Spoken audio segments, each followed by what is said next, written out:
ಸರ್ಕಾರ ಡಿಜೆಹಳ್ಳಿ ಕೆಜೆಹಳ್ಳಿ ಪ್ರಕರಣ ಸಾಕ್ಷ್ಯಗಳನ್ನು ವೀಕ್ ಮಾಡ್ತಿದೆ. ಕಾಂಗ್ರೆಸ್ಸಿಂದ ಈ ಪ್ರಕರಣದಲ್ಲಿ ಹಾದಿ ತಪ್ಪಿಸುವ ಕೆಲಸ ಆಗ್ತಿದೆ. ರಾಜ್ಯದಲ್ಲಿ ತಾಲಿಬಾನ್ ಮತ್ತು ಅಫ್ಘಾನಿಸ್ತಾನ ರೀತಿ ಸರ್ಕಾರ ಆಗ್ತಾ ಇದೆ ಅಂತ ಕಾಂಗ್ರೆಸ್ ವಿರುದ್ಧ ಕೇಂದ್ರ ಸಚಿವ ಪ್ರಹ್ಲಾದ್ ಜೋಶಿ ಆಕ್ರೋಶವನ್ನು ಹೊರಹಾಕಿದ್ದಾರೆ. ಈ ಸರ್ಕಾರ ಏನಾಗಿದೆ ಅಂತಂದರೆ ಈ ಡಿಜೆ ಆ್ಯಂಡ್ ಕೆಜೆಹಳ್ಳಿಯ ಪ್ರಕರಣ ಸಾಕ್ಷ್ಯಗಳನ್ನು ವೀಕ್ ಮಾಡುವಂಥ ಕೆಲಸವನ್ನು ಮಾಡ್ತಿದೆ ಅಂತೇಳಿ ಕಾಂಗ್ರೆಸ್ಸಿಂದ ಈ ಪ್ರಕರಣದಲ್ಲಿ ಹಾದಿ ತಪ್ಪಿಸುವ ಕೆಲಸ ಆಗ್ತಿದೆ. ರಾಜ್ಯದಲ್ಲಿ ತಾಲಿಬಾನ್ ಅಫ್ಘಾನಿಸ್ತಾನ ರೀತಿ ಸರ್ಕಾರ ನಡೀತಾ ಇದೆ. ಕಾಂಗ್ರೆಸ್ ವಿರುದ್ಧ ಕೇಂದ್ರ ಸಚಿವ ಪ್ರಹ್ಲಾದ್ ಜೋಶಿ ಈ ರೀತಿಯಾಗಿ ಆಕ್ರೋಶವನ್ನು ಹೊರಹಾಕಿದ್ದಾರೆ. ಸಿದ್ದರಾಮಯ್ಯ ತಾಲಿಬಾನ್ ರೀತಿ ಸರ್ಕಾರವನ್ನು ನಡೆಸ್ತಾ ಇದ್ದಾರೆ ಅಂತೇಳಿ ಆಕ್ರೋಶವನ್ನು ಹೊರಹಾಕಿರುವಂಥದ್ದು. ಶ್ರೀಕಾಂತ್ ಮೇಲೆ 16 ಕೇಸ್ ಇದೆ ಅಂತ ಸುಳ್ಳು ಆರೋಪವನ್ನು ಮಾಡ್ತಿದ್ದಾರೆ. 16 ಕೇಸ್ ಇದೆ ಅಂಥೇಳಿ ಸುಮ್ಮನೆ ಅವರ ಮೇಲೆ ಕ್ರಮವನ್ನು ತೆಗೆದುಕೊಳ್ತಾ ಇದ್ದಾರೆ. 16 ಕೇಸ್ ಇದೆ ಅಂತ ಹೇಳಿದವರ ಮೇಲೆ ತಾವು ಏನು ಕ್ರಮವನ್ನು ತೆಗೆದುಕೊಳ್ತೀರಿ ಅಂತೇಳಿ ಪ್ರಶ್ನೆಯನ್ನು ಹಾಕಿದ್ದಾರೆ. ವಿಕಸಿತ ಭಾರತ ಅಂತಂದರೆ ಇವರು ತುಷ್ಟೀಕರಣದ ರಾಜಕಾರಣ ಇಟ್ಕೊಂಡು ಕಾಂಗ್ರೆಸ್ ಪಾರ್ಟಿಯವರು ಸಂಕುಚಿತ ಭಾರತ ಅಂತ ಮಾಡೋಕ್ಕೆ ಹೊರಟಿದ್ದಾರೆ. ಯಾವ ಆಧಾರದ ಮೇಲೆ ಹೇಳಿಕೆಯನ್ನು ಕೊಟ್ಟರು? PFIದು ಚಟುವಟಿಕೆಗಳನ್ನು ಬೆಂಬಲಿಸಿದ್ದಂಥ ಡಿಜೆಹಳ್ಳಿ ಕೆಜೆಹಳ್ಳಿ ಅವ್ರನ್ನ ನೀವು ಅವರ ಅಮಾಯಕರು ಅಂತ ಹೇಳಿ ಯಾರು ಇನ್ವೆಸ್ಟಿಗೇಟಿಂಗ್ ಆಫೀಸರ್ ಇದ್ದಾರೆ, ಸಾಕ್ಷಿಗಳಿದ್ದಾರೆ ಇವರ ವಿರುದ್ಧವಾಗಿ ಅದನ್ನು ವೀಕ್ ಮಾಡೋಕ್ಕೆ ಹೊರಟಿದ್ದಾರೆ ಕಾಂಗ್ರೆಸ್ ಪಾರ್ಟಿಯವರು. ಅದರ ಒಟ್ಟಾರೆ at the cost of the nation, at the cost of the society, ದೇಶದ ಎಂಥದೇ ಬೆಲೆ ಕೊಟ್ಟಾದರೂ, ಸಮಾಜದ ಎಂಥದೇ ಬೆಲೆ ಕೊಟ್ಟಾದರೂ ಅವ್ರನ್ನ ಉಳಿಸ್ಬೇಕು ಅನ್ನುವಂಥ ಸಂಕಲ್ಪವನ್ನು ಕಾಂಗ್ರೆಸ್ ಪಾರ್ಟಿಯವರು ಮಾಡಿದಂಗೆ ಕಾಣ್ತಾ ಇದೆ. ಹಾಗಾಗಿ ಇವತ್ತು ಹುಬ್ಬಳ್ಳಿಯಲ್ಲೂ ಸಹಿತ ಯಾವ ರೀತಿ ವರ್ತಿಸಿದ್ರು, 16 ಕೇಸ್ ಅಂತ ಹೇಳಿದರು. ನಾನು ಮುಖ್ಯಮಂತ್ರಿ ಕೇಳಲಿಕ್ಕೆ ಬಯಸ್ತೇನೆ, 16 ಕೇಸು ಅವನ ವಿರುದ್ಧ ಇದ್ದಾವೆ ಅಂತ ಹೇಳಿದ್ರು, ಒಂದು ಕೇಸು ಇಲ್ಲ. ನೀವು ಕ್ಷಮೆ ಕೇಳ್ತೀರಾ? ಮತ್ತಷ್ಟು ಮಾಹಿತಿ ನೀಡ್ತಾರೆ ನಮ್ಮ ಪ್ರತಿನಿಧಿ MD ಹಣಗಿ ಫೋನ್ ಸಂಪರ್ಕದಲ್ಲಿದ್ದಾರೆ. ಹಣಗಿ, ಈಗ ಹುಬ್ಬಳ್ಳಿಯಲ್ಲಿ ಬಿಜೆಪಿ ನಾಯಕರ ವಿರುದ್ಧ ಕೇಸ್ ಹಾಕಿರುವಂಥ ವಿಚಾರವಾಗಿ ಬಸವರಾಜ ಬೊಮ್ಮಾಯಿ ಅವರು ಆಕ್ರೋಶವನ್ನು ಹೊರಹಾಕಿದ್ದಾರೆ. ರಾಜ್ಯದಲ್ಲಿ ದಬ್ಬಾಳಿಕೆ ಸರ್ಕಾರ ನಡೀತಾ ಇದೆ ಅಂತೇಳಿ ಮತ್ತೊಂದು ಕಡೆ ಜೋಶಿ ಅವರು ಕೂಡ ಆಕ್ರೋಶವನ್ನು ಹೊರಹಾಕಿದ್ದಾರೆ.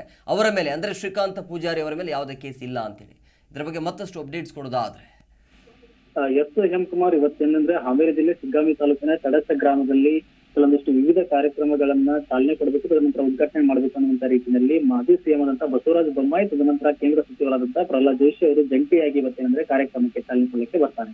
ಈ ಸಂದರ್ಭದಲ್ಲಿ ಹುಬ್ಬಳ್ಳಿಯ ಒಂದು ಪ್ರಕರಣ ಏನಾಗಿತ್ತು ಅಂದ್ರೆ ರಾಮಭಕ್ತ ಶ್ರೀಕಾಂತ್ ಪೂಜಾರಿ ಅವರ ಮೇಲೆ ಕೇಸ್ ಹಾಕಿದ್ರು ಕಾಂಗ್ರೆಸ್ ಸರ್ಕಾರದವರು ಅನ್ನುವಂತ ರೀತಿಯಲ್ಲಿ ಬಿಜೆಪಿ ನಾಯಕರು ಕಿಡಿಕಾಡ್ತಾ ಇದ್ರು. ಜೊತೆಗೆ ಏನಂದ್ರೆ ನಿನ್ನೆ ತಾನೇ ಶ್ರೀಕಾಂತ್ ಪೂಜಾರಿ ಅವರು ಸಹ ಏನಂದ್ರೆ ರಿಲೀಸ್ ಆಗಿದ್ದಾರೆ. ಈ ಬೆನ್ನಲ್ಲೇ ಅಂದ್ರೆ ಹಾವೇರಿ ಜಿಲ್ಲೆಗೆ ಆಗಮಿಸಿದಂತಹ ಬಸವರಾಜ ಬೊಮ್ಮಾಯಿ ಆಗಿರ್ಬೋದು, ಪ್ರಹ್ಲಾದ್ ಜೋಶಿ ಅವರು ಏನಂದ್ರೆ ಕಾಂಗ್ರೆಸ್ ನಾಯಕರ ವಿರುದ್ಧ ವಾಗ್ದಾಳಿಯೇ ಮಾಡಿದ್ದಾರೆ. ಪ್ರಮುಖವಾಗಿ ಶ್ರೀಕಾಂತ್ ಪೂಜಾರಿ ಮೇಲೆ 16 ಕೇಸ್ಗಳು ಇದಾವೆ ಅನ್ನುವಂತ ರೀತಿಯಲ್ಲಿ ಕೆಲವೊಂದಿಷ್ಟು ಕಾಂಗ್ರೆಸ್ ನಾಯಕರು ಜೊತೆಗೆ ಆಕ್ರೋಶವನ್ನು ಹೊರಹಾಕಿದ್ರು. ತದನಂತರ ಏನಂದ್ರೆ ಸುಳ್ಳಾದಂತ ಕೆಲವೊಂದಿಷ್ಟು ದಾಖಲೆ ಇಲ್ಲದೆ ಇರತಕ್ಕಂತ ರೀತಿಯಲ್ಲಿ ಹೇಳಿಕೆಗಳನ್ನ ಕೊಟ್ಟಿದ್ರು. ಅಂತಹ ನಾಯಕರು ಏನಂದ್ರೆ ಈಗ ಅವರು ಸುಳ್ಳು ಹೇಳ್ತಾರೆ ಅನ್ನೋದು ಸಹ ಏನಂದ್ರೆ ಸ್ಪಷ್ಟವಾಗಿ ಗೊತ್ತಾಗ್ತಾ ಇದೆ. ಜೊತೆಗೆ ಏನಂದ್ರೆ ರಾಮ ಭಕ್ತನ ಮೇಲೆ ಈ ರೀತಿಯಾದಂತಹ ಯಾವುದೇ ರೀತಿಯಾದಂತಹ ಕೇಸು ಸಹ ಆಗಿಲ್ಲ. ಕೇಸು ಇಲ್ಲದೆ ರೀತಿಯಲ್ಲಿ ಪೊಲೀಸ್ಗಳನ್ನ ಬಳಸಿಕೊಂಡು ರಾಜ್ಯ ಸರ್ಕಾರದವರು ಈ ರೀತಿಯಾದಂತಹ ರಾಮ ಭಕ್ತರ ಮೇಲೆ ಕೆಲವೊಂದಿಷ್ಟು ಅದೇ ರೀತಿಯಾಗಿ ಬಿಜೆಪಿ ಲೀಡರ್ಸ್ ಮೇಲೆ ಈ ರೀತಿಯಾದಂತಹ ದಬ್ಬಾಳಿಕೆ ಮಾಡ್ತಾ ಇದ್ರೆ ಏನಂದ್ರೆ ಅಘೋಷಿತವಾದಂತಹ ತುರ್ತು ಪರಿಸ್ಥಿತಿ ರಾಜ್ಯದಲ್ಲಿ ಉಂಟಾಗಿದೆ ಅನ್ನುವಂತ ರೀತಿಯಲ್ಲಿ ಕಾಂಗ್ರೆಸ್ ಸರ್ಕಾರದ ವಿರುದ್ಧ ಕಿಡಿಕಾಡ್ತಾರೆ. ಜೊತೆಗೆ ಏನಂದ್ರೆ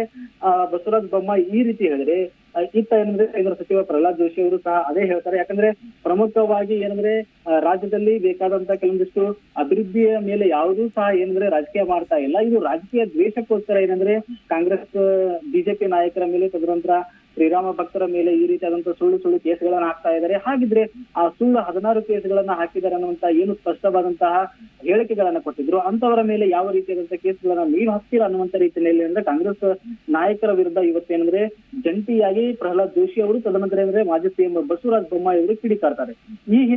ಇದರ ಜೊತೆಗೆ ಏನಂದ್ರೆ ಕೆಜೆಹಳ್ಳಿ ಡಿಜೆಹಳ್ಳಿ ಪ್ರಕರಣವು ಸಹ ಏನಂದ್ರೆ ಬೆಳಕಿಗೆ ಬರುತ್ತೆ. ಪ್ರಮುಖವಾಗಿ ಕೆಜೆಹಳ್ಳಿ ಡಿಜೆಹಳ್ಳಿ ಪ್ರಕರಣದಲ್ಲಿ DK ಶಿವಕುಮಾರ್ ಅವರು ಏನಂದ್ರೆ ಅಮಾಯಕರು ಅನ್ನುವಂತ ರೀತಿಯಲ್ಲಿ ಹೇಳಿಕೆಗಳನ್ನ ಮಾಧ್ಯಮಕ್ಕೆ ಕೊಡ್ತಾರೆ. ಈ ಹಿನ್ನೆಲೆಯಲ್ಲಿ ಇಬ್ರು ಸಹ ಏನಂದ್ರೆ ಕಿಡಿಕಾಡ್ತಾ ಇದ್ದಾರೆ. ಅಮಾಯಕರು ಅನ್ನೋದು ಯಾರು ಸ್ಪಷ್ಟಪಡಿಸ್ಬೇಕು, ಇದು ಕೋರ್ಟ್ ಅಲ್ಲಿ ಸ್ಪಷ್ಟವಾಗಿದೆ. ನಾವು ಅದನ್ನ ಸ್ಪಷ್ಟಪಡಿಸ್ಲಿಕ್ಕೆ ಯಾರು, ನಮ್ಗೆ ಯಾವ ರೀತಿಯಾದಂತಹ ಜವಾಬ್ದಾರಿ ಇದೆ, ಅದಕ್ಕೆ ನಾವು ಸ್ಪಷ್ಟಪಡಿಸ್ಬೇಕಾದ್ರೆ ಅಮಾಯಕರು ಅನ್ನೋದಾದ್ರೆ ಹಾಗಿದ್ರೆ ಅಮಾಯಕರು ಯಾರು ಅನ್ನೋದು ಸಹ ಅಂದ್ರೆ ಕೋರ್ಟ್ ಮೂಲಕ ಅದು ಗೊತ್ತಾಗುತ್ತೆ ಅನ್ನೋ ರೀತಿಯಲ್ಲಿ ಆಕ್ರೋಶವನ್ನು ಹಾಕ್ತಾರೆ.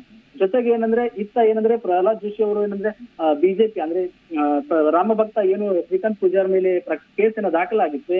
ಆ ಸಂದರ್ಭದಲ್ಲಿ ಇದಕ್ಕೆ ಮೂಲ ಕಾರಣ ಪ್ರಹ್ಲಾದ್ ಜೋಶಿ ಅವರನ್ನುವಂತ ಹೇಳಿಕೆಗೆ, ಜಗದೀಶ್ ಶೆಟ್ಟರ್ ಹೇಳಿಕೆಗೆ ಏನಂದ್ರೆ ವಾಗ್ದಾಳಿ ಕಿಡಿಕಾರೋದ್ರ ಜೊತೆಗೆ ಏನಂದ್ರೆ ಕೌಂಟರ್ ಅನ್ನ ಸಹ ಏನಂದ್ರೆ ಇವತ್ತು ಪ್ರಹ್ಲಾದ್ ಜೋಶಿ ಅವರು ಕೊಡ್ತಾರೆ. ಅಂದು ಸಿಎಂ ಆದಂತವರು ಇದೇ ಜಗದೀಶ್ ಶೆಟ್ಟರ್ ಅವರು, ಅವರ ಮಾತೇನಾದ್ರೂ ನಮ್ಮ ಪಕ್ಷದಲ್ಲಿ ನಡೀತಾನೆ ಇರ್ಲಿಲ್ವಾ? ನಾವು ತೆಗೆದುಕೊಳ್ಳುವಂತ ಸಂದರ್ಭ ಬಂದಿದೆ. ತದನಂತರ ಆ ಸಂದರ್ಭದಲ್ಲಿ ಅವರು ತೆಗೆದುಕೊಳ್ಬೇಕಿತ್ತು. ಯಾಕೆ ಈ ರೀತಿಯಾದಂತಹ ಹತಾಶೆಯ ಮನೋಭಾವದಿಂದ ಜಗದೀಶ್ ಶೆಟ್ಟರ್ ಅವರು ಈ ರೀತಿಯಾದಂತಹ ಹೇಳಿಕೆಗಳನ್ನು ಕೊಡ್ತಾರೆ? ಈಗ ಕಾಂಗ್ರೆಸ್ ಪಕ್ಷಕ್ಕೆ ಹೋಗಿ 5 ತಿಂಗಳಾಗಿದೆ.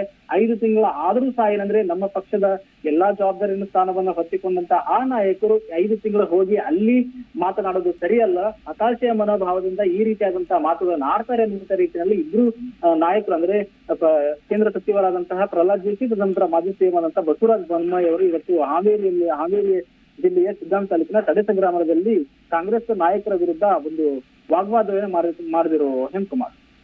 ಓಕೆ, ಥ್ಯಾಂಕ್ ಯು ಹಣಗಿ ನಿಮ್ಮೆಲ್ಲ ಡೀಟೇಲ್ಸ್ಗಾಗಿ. ಪ್ರತಿಕ್ಷಣದ ಸುದ್ದಿಗಾಗಿ Zee Kannada news app download ಮಾಡಿ. Live TV, latest updates, entertainment, lifestyle, technology ಸುದ್ದಿ ನಿಮ್ಮ ಅಂಗೈಯಲ್ಲಿ.